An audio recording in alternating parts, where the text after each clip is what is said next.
পশুটির আরেকটা শর্ত হলো পশুটি দাঁতওয়ালা হতে হবে। কি হতে হবে?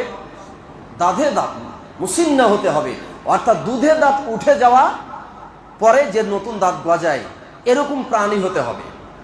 কারণ জাবের রাদিয়াল্লাহু আনহু বলছেন, আল্লাহ রাসূল সাল্লাল্লাহু আলাইহি ওয়াসাল্লাম বলেছেন, লা তাদবাহু ইল্লা মুসিন্না, তোমরা দুধে দাঁত উঠে যাওয়া প্রাণী ছাড়া এই কুরবানি করো না, জবে করো না, মুসিন্না ছাড়া জবে করো না।